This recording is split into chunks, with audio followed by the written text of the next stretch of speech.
Shriram time news मध्ये मी कैलास सोनवणे आपले हार्दिक स्वागत करतो। सुरुवातीला पाहूया 24 तासातील ताज्या घडामोडी। धुळे राज्य राखीव पोलीस बल गट क्रमांक 6 च्या मैदानावर मुख्यमंत्री माझी लाडकी बहीण योजना महिला सशक्तीकरण मेळावा मोठ्या उत्साहात संपन्न। थकीत देयके अदा करावी यासाठी धुळे जिल्हा कॉन्ट्रॅक्टर असोसिएशन तर्फे जिल्हाधिकारी कार्यालयासमोर करण्यात आली निदर्शने। ओबीसी राष्ट्रीय आघाडीचे नेते प्राध्यापक श्रावण देवरे यांच्यावर हल्ला करणाऱ्या समाजकंटकांवर कारवाईची मागणी। भारतीय जनता युवा मोर्चातर्फे धुळे लोकसभा पदाधिकाऱ्यांची बैठक संपन्न। आणि एसीपीएम दंत महाविद्यालयातर्फे एकविरा देवी मंदिरात मोफत दंत तपासणी शिबिर संपन्न। आता बातमीपत्र विस्ताराने। महिला व बाल विकास कार्यालयामार्फत धुळे येथील राज्य राखीव पोलीस बल गट क्रमांक 6 च्या मैदानावर मुख्यमंत्री माझी लाडकी बहीण योजना महिला सशक्तीकरण मेळावा मोठ्या उत्साहात मंगळवारी संपन्न झाला। महिला व बाल विकास कार्यालयामार्फत धुळे येथील एसआरपीएफ मैदानावर मुख्यमंत्री माझी लाडकी बहीण योजना महिला सशक्तीकरण मेळाव्याचे मंगळवारी आयोजन करण्यात आले होते। यावेळी जिल्हा माहिती अधिकारी कार्यालय धुळे यांनी जिल्हा वार्षिक योजना तसेच अनुसूचित जाती उपयोजना सन 2024-25 अंतर्गत मंजूर निधीतून शासनाच्या विविध योजनांवर आधारित तयार केलेल्या घडी पुस्तिका व पॅम्पलेटचे तसेच महिला व बाल विकास विभागाच्या वतीने तयार केलेल्या गाथा महिला सक्षमीकरण पुस्तिकेचे प्रकाशन मान्यवरांच्या हस्ते करण्यात आले। या महिला मेळाव्यात महिला आर्थिक विकास महामंडळ तसेच धुळे महानगरपालिकेमार्फत महिला बचत गटांना प्रातिनिधिक स्वरूपात धनादेशाचे वितरण करण्यात आले। यात मंथन महिला बचत गट 10 लाख, रमाई महिला बचत गट 7,50,000, वेताळबाबा महिला बचत गट 10 लाख, दशामाता महिला बचत गट 5 लाख, स्वामी समर्थ महिला बचत गट 5 लाख, कल्पतरू महिला बचत गट 9 लाख, श्रमसाफल्य महिला बचत गट 7 लाख, लालपरी महिला बचत गट 8,40,000, साई महिला बचत गट 6 लाख, श्रद्धा सबुरी महिला बचत गट 9 लाख, श्री गणेशा महिला बचत गटाला 8 लाख रुपयांच्या धनादेशाचे मान्यवरांच्या हस्ते वितरण करण्यात आले। यातील रेखा पाटील, ज्योती वाघ, हर्षिता बदाने, वर्षा पाटील या महिलांनी शासकीय योजनांच्या लाभामुळे जीवनमानात झालेल्या बदलाविषयी आपले मनोगत व्यक्त केले। कार्यक्रमाच्या ठिकाणी विविध विभागांचे स्टॉल लावण्यात आले होते। या स्टॉलला मान्यवरांनी भेट देऊन पाहणी केली। कार्यक्रमाचे प्रास्ताविक जिल्हा कार्यक्रम अधिकारी हेमंत बदाने यांनी केले। यावेळी जिल्हा माहिती कार्यालयाने तयार केलेल्या घडी पुस्तिका, पॅम्पलेट्स तसेच माहे, जुलै, ऑगस्ट 2024 महिन्यांचा लोकराज्य मासिकाचे वितरणही महिला मेळाव्यात करण्यात आले। महिला सशक्तीकरण मेळाव्यात जिल्हा परिषद अध्यक्ष धरती देवरे, आमदार काशीराम पावरा, आमदार मंजुळा गावित, जिल्हाधिकारी जितेंद्र पापळकर, मुख्य कार्यकारी अधिकारी विशाल नरवाडे आदींनी मार्गदर्शन केले। कार्यक्रमाचे सूत्रसंचालन जितेंद्र सोनवणे आणि पूनम बेडसे यांनी तर आभार जिल्हा व महिला व बाल विकास अधिकारी गिरीश जाधव यांनी मानले। योजना नाही तर ही फटाफट योजना आहे, जे आपला योजना महिलांच्या खात्यामध्ये डायरेक्ट पोहोचणारी योजना आहे। आज या ठिकाणी महिला बालकल्याणच्या विभागांचे मी खूप मनापासून धन्यवाद करते, कारण या विभागामध्ये जे महिला काम करत आहे, माझे अंगणवाडीत आहे, त्यांनी प्रत्येक महिलांचे फॉर्म भरून घेतले, त्यांनी या योजनाचा लाभ मिळवून दिला। त्याबद्दल मी तुमचे अंगणवाडी त्यांचं मनापासून खूप खूप धन्यवाद करते आणि कौतुक करते। आताच 2-3 दिवसाआधी आपल्याला सगळ्यांना माहिती आहे की आपल्या सरकारने आपल्या अंगणवाडी ताई आणि मदतींचा मानधन हे वाढवलं आहे। त्यांच्या ते हक्काचे पैसे आणि त्यांच्या हे जे मिळालं आहे ते त्यांची कामाची पावती त्यांना मिळाली आहे, त्याबद्दल मी माझे सरकारचे मनापासून धन्यवाद करते। आपल्याला माहिती आहे की आपले माननीय प्रधानमंत्री नरेंद्र मोदी साहेब नेहमी म्हणतात की आपला हे भारत विकसित भारत करायला पाहिजे, आणि जर आपल्याला हे विकसित भारत करायचं असेल तर आपला भारत हे जे 50% महिला आहेत त्यांना आपण विकसित केलं तरच आपला भारत हे विकसित भारत होईल। आणि जेव्हापासून आपले मोदी सरकार आली आहे, आपला महिलांचा विचार केला गेला आहे, आपल्या महिलांसाठी अनेक योजना काढली आहे। उज्ज्वला गॅससारखी योजना आधी पीठाने सगळ्यांनी आपल्याला योजनाची माहिती दिलीच आहे। आणि आपण ज्या महिला अंगणवाडीच्या माध्यमातून त्यांना पोषण आहार देतो आहे, आणि जे प्रेग्नेंट महिला आहे, जे शेतात जाऊ शकत नाही, त्यांनाही सरकारकडून डायरेक्ट त्यांच्या अकाउंटमध्ये 4,000 रुपये मिळत आहेत। फक्त महिलाच नाही तर मुलींच्या शिक्षणासाठी सुकन्या योजना आणि बरेचसे योजना मुलीसाठी काढली आहे। आणि ज्या मुलींना चांगलं पुढे शिकायची इच्छा असते, इंजिनियर करायची इच्छा असते, परंतु जास्त फी असल्यामुळे ती मुली इंजिनियर करू शकत नाही, तर आज आपल्या सरकारने 1 वर्षात फक्त 12,000 फी केली आहे। आज आपली मुलगी तिचे स्वप्न पूर्ण करू शकता आणि ते पुढे जाऊ शकता. महाराष्ट्र शासनाकडे कंत्राटदारांचे सुमारे 40,000 कोटी रुपयांचे देयके बाकी आहेत. देयके अदा केली जात नसल्यामुळे राज्यातील कंत्राटदार व विकासकांतर्फे 30 सप्टेंबर पासून बेमुदत संप पुकारण्यात आला आहे. त्या अंतर्गत धुळे जिल्हा कॉन्ट्रॅक्टर असोसिएशन तर्फे जिल्हाधिकारी कार्यालयासमोर निदर्शने करीत निवेदन देण्यात आले आहे. महाराष्ट्र शासन कंत्राटदार यांचे सुमारे 40,000 कोटी रुपयांचे देयके देत नसल्याने शासनाच्या विरोधात राज्यातील कंत्राटदार व विकासकांतर्फे 30 सप्टेंबरपासून बेमुदत संप पुकारण्यात आला आहे. त्या अंतर्गत धुळे जिल्हा कॉन्ट्रॅक्टर असोसिएशनतर्फे जिल्हाधिकारी कार्यालयासमोर निदर्शने करीत लाक्षणिक आंदोलन करून निवेदन देण्यात आले. निवेदनात राज्यातील सर्व विभागाकडील कंत्राटदार आणि विकासकांनी केलेल्या विकास कामांची प्रलंबित 40,000 कोटींचे देयके तातडीने द्यावी. 100% तरतूद असल्याशिवाय सरकारी कामे मंजूर करू नये. छोट्या कामांचे एकत्रीकरण करू नये. मोठ्या निविदा नियमबाह्य पद्धतीने काढू नये. राज्यातील कंत्राटदार आणि विकासकांना सरकारी कामे करताना संरक्षक कामे मंजूर करावे या मागण्या करण्यात आल्या आहेत. यावेळी धुळे जिल्हा कॉन्ट्रॅक्टर असोसिएशनचे अध्यक्ष संदीप महाले, सेक्रेटरी प्रकाश पांडव, आलोक रघुवंशी, नंदकिशोर सोनवणे, गजानन कोतकर, अभिनव गीते, शिवाजी पवार यांच्यासह कॉन्ट्रॅक्टर बांधव मोठ्या संख्येने उपस्थित होते. कॉन्ट्रॅक्टर असोसिएशन, अखिल महाराष्ट्रीय कॉन्ट्रॅक्टर असोसिएशन, धुळे जिल्हा कॉन्ट्रॅक्टर असोसिएशन, धुळे जिल्हा मजूर फेडरेशन, धुळे सुशिक्षित बेरोजगार इंजिनियर सर्व संयुक्तिक शासनाला निवेदन व 1 दिवसाचं आंदोलन ठेवलेलं आहे. गेल्या 3 वर्षापासून 40,000 कोटीचं आजपर्यंत देयके थकलेले आहे. त्याच्यामुळे ठेकेदार बेदार झालेला आहे व शासनाला आम्हाला जागृत करायचं आहे. येणाऱ्या काळात पूर्ण बेमुदत आंदोलन करू जर फरक नाही पडला. त्यासाठी आज जिल्हा अधिकाऱ्यांना निवेदन देतोय आणि महाराष्ट्रावर पूर्ण सर्व जिल्ह्यांमध्ये आज सर्वजण आंदोलन करतात.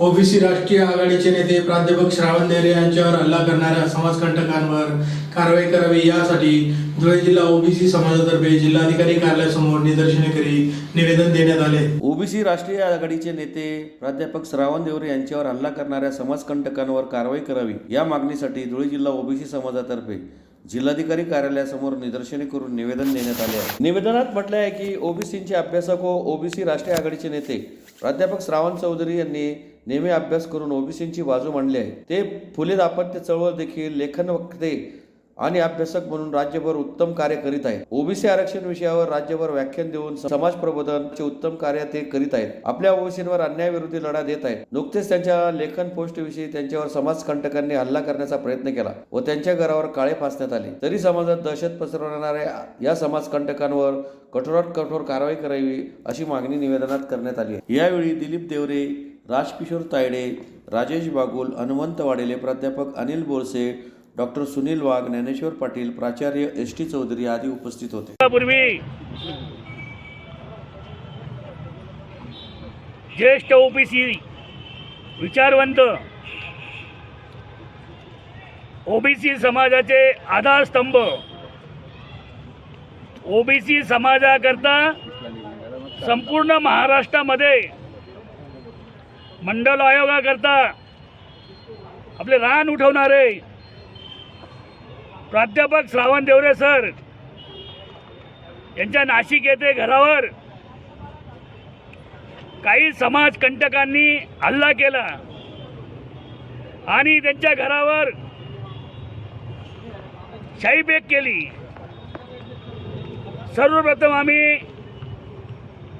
हे धुळ्यातील ओबीसी समाज हा निषेध करतोय आणि धिक्कार करतोय.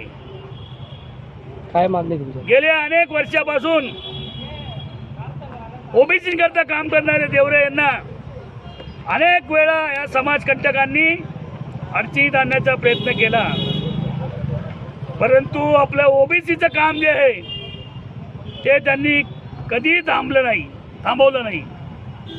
त्यांनी सांगितलंय मी मेलो तरी चालेल, परंतु मी ओबीसीचं काम हे कधीच थांबवणार नाही.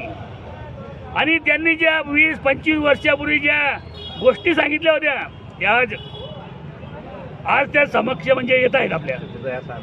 आम्ही या निवेदनाद्वारे कलेक्टर साहेबांची मागणी करणार आहे की या समाजकंटकांना लवकरात लवकर अटक करावी आणि त्यांच्यावर कारवाई करावी या मागणीचे निवेदन देण्याकरता आम्ही जिल्हाधिकारी आणि पोलीस अधीक्षक धुळे यांच्याकडे जात आहोत. जय भारतीय जनता युवा मोर्चातर्फे धुळे लोकसभा पदाधिकाऱ्यांची बैठक महाराष्ट्र प्रदेश सरचिटणीस योगेश मैन यांच्या प्रमुख उपस्थितीत पारा रोडवरील राम पॅलेस येथे संपन्न झाले. भारतीय जनता युवा मोर्चातर्फे धुळे लोकसभा पदाधिकाऱ्यांच्या बैठकीचे पारोळ रोडवरील राम पॅलेस येथे भाजप महाराष्ट्र प्रदेश सरचिटणीस योगेश मैंद यांच्या प्रमुख उपस्थितीत आयोजन करण्यात आले होते. बैठकीत आयडिया फॉर विकसित महाराष्ट्र यावर चर्चा झाली.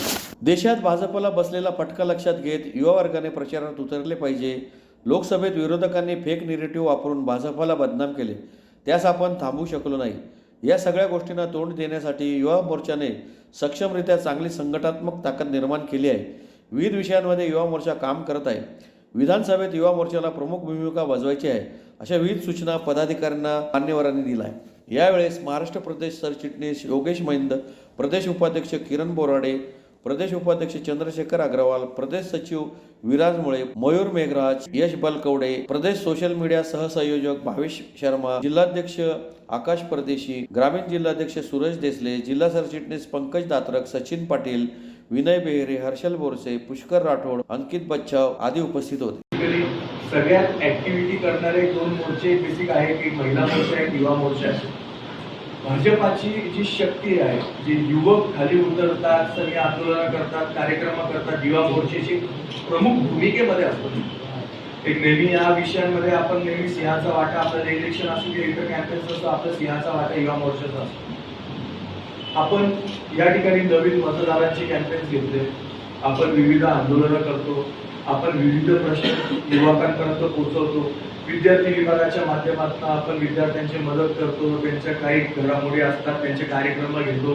आपण मागील काही कार्यकाळामध्ये आपण विद्यार्थ्यांसाठी फ्रीमध्ये आपण त्यांचे काही क्लासेस वगैरे आपण ऑनलाईन याच्यावरती राबवलेले होते. महाराष्ट्रामध्ये 3.5-4 लाख विद्यार्थी त्याच्यामध्ये समाविष्ट झाले, नोंदणी झाल्या आणि त्यांना ज्या ज्या ठिकाणी 10-15 हजार रुपयाचे क्लासेस असतात, तर ह्या ठिकाणी आपण फ्रीमध्ये त्यांना या सुविधा उपलब्ध करून दिलेल्या आहेत. विविध विषयांमध्ये युवा मोर्चा काम करत असतो. मित्रांनो, आत्ताच्या या इलेक्शनमध्ये पण युवा मोर्चाला प्रमुख भूमिकेमधून आपल्याला जायचं. मागच्या लोकसभेच्या इलेक्शनला पाहता जे एकूण नरेटिव्ह जे सेट केले गेले त्याला प्रत्युत्तर आपल्याला द्यायची आहे. सोशल मीडियावरती आपल्याला ऍक्टिव्हली या संदर्भामध्ये उतरायचं आहे. आपले सोशल मीडियाचे प्लॅटफॉर्म असतील, फेसबुक असेल, इंस्टाग्राम असेल, ते ट्विटर असेल, या सगळ्या माध्यमांमधनं आपण त्यावरती एक्सप्रेस झालो पाहिजे. मला असं वाटतं की आपण प्रत्येकाने आपण स्वतः या ठिकाणी प्रमुख भूमिकेमध्ये येऊन ज्यावेळेस आपण आपल्या ठिकाणी दिलेल्या जबाबदारीमध्ये ज्यावेळेस आपण काम करू त्यावेळेस नक्की आपल्या मतदानाचा आकडा हा वरती आलेला असतो. जवाहर मेडिकल फाउंडेशनच्या ACPM दंत महाविद्यालयातर्फे खानदेश कुलस्वामिनी आई एकविरादेवी मंदिर परिसरात मंगळवारी मोफत दंत तपासणी शिबिराचे आयोजन करण्यात आले होते. जवाहर मेडिकल फाउंडेशनच्या ACPM दंत महाविद्यालयातर्फे धुळे शहरातील खानदेश कुलस्वामिनी आई एकविरादेवी मंदिर परिसरात मोफत दंत तपासणी शिबिराचे मंगळवारी आयोजन करण्यात आले होते. नवरात्रोत्सवानिमित्त हजारो भाविक आई एकविरादेवीचे दर्शन घेण्यास येतात, त्यामुळे जास्तीत जास्त नागरिकांची दंत तपासणी व्हावी या उद्देशाने सदर शिबिराचे आयोजन करण्यात आले होते. शिबिरात शेकडो नागरिकांची दंत तपासणी करीत उपचार करण्यात आले. शिबिरात डॉक्टर हरीश जाधव, डॉक्टर पूजा कुंभार, डॉक्टर अभिषेक सूर्यवंशी, डॉक्टर साहिली बुवा, डॉक्टर सादिया सय्यद, डॉक्टर मानसी रसाळ, डॉक्टर ऋषभ पांडे, हेमंत पाटील, फिरोज खाटिक आदींनी तपासणी केली. यावेळी बंदोबस्तावर असलेल्या पोलीस बांधवांनीही त्यांची तपासणी करून घेतली. 8 ऑक्टोबर 2023 अश्विन शुक्ल षष्टीनिमित्त आज नवरात्रीच्या 6व्या माळेसाठी श्री शिवाजी विद्यापीठ संस्थेचे कैलासवासी कर्मवीर डॉक्टर पारा घोगडे विज्ञान महाविद्यालय, राष्ट्रीय सेवा योजना विभाग व जवाहर मेडिकल फाउंडेशनचे अण्णासाहेब सोनवणे पाटील वैद्यकीय महाविद्यालय धुळे यांच्या संयुक्त विद्यमानाने या ठिकाणी आरोग्य शिबिर आयोजित करण्यात आलेले आहे. नवरात्रीमध्ये खास महिलांसाठी या ठिकाणी हे शिबिर आयोजित करण्यात आले. याच्यामध्ये महिलांची दंत तपासणी व वैद्यकीय तपासणी या ठिकाणी होते. या शिबिरासाठी खास करून आग्रही असलेले आमचे धुळे ग्रामीण श्री पाणीदार आमदार बाबासाहेब पुनाजी पाटील व जवाहर मेडिकल फाउंडेशनच्या सर्व आमच्या ममताताई पाटील यांनी या ठिकाणी खास आम्हाला आग्रह केला की या ठिकाणी महिला ज्या आहेत त्यांची वैद्यकीय तपासणी करून या ठिकाणी त्यांना मोफत औषधे सुद्धा वाटप करण्यात येत आहे. आजच्या या शिबिरामध्ये महिलांची दंत तपासणी तसेच वैद्यकीय तपासणीमध्ये त्यांच्या रक्तदाब, त्याच्यानंतर रक्तातील साखरेची पातळी, डोळे तपासणी अशा वेगवेगळ्या प्रकारच्या या ठिकाणी तपासण्या होत आहेत. या ठिकाणी महिलांची उपस्थिती लक्षणीय आहे व या ठिकाणी महिला संपूर्ण आलेल्या ज्या आहेत भाविक त्या सर्व या ठिकाणी या शिबिराला लाभ घेतात. धन्यवाद. पुन्हा एक नजर ठळक घडामोडींवर. धुळे राज्य राखीव पोलीस बल गट क्रमांक 6च्या मैदानावर मुख्यमंत्री माझी लाडकी बहीण योजना महिला सशक्तीकरण मेळावा मोठ्या उत्साहात संपन्न. थकीत देयके अदा करावी यासाठी धुळे जिल्हा कॉन्ट्रॅक्टर असोसिएशन तर्फे जिल्हाधिकारी कार्यालयासमोर करण्यात आली निदर्शने. ओबीसी राष्ट्रीय आघाडीचे नेते प्राध्यापक श्रावण देवरे यांच्यावर हल्ला करणाऱ्या समाजकंटकांवर कारवाईची मागणी. भारतीय जनता युवा मोर्चातर्फे धुळे लोकसभा पदाधिकाऱ्यांची बैठक संपन्न. आणि ACPM दंत महाविद्यालयातर्फे एकविरा देवी मंदिरात मोफत दंत तपासणी शिबिर संपन्न. याचबरोबर श्रीराम टाइम न्यूजचे बातमीपत्र संपले. दिवसभरातील ताज्या घडामोडींसाठी पाहत राहा श्रीराम टाइम न्यूज. भेटूया पुढील प्रसारणात. तोपर्यंत नमस्कार.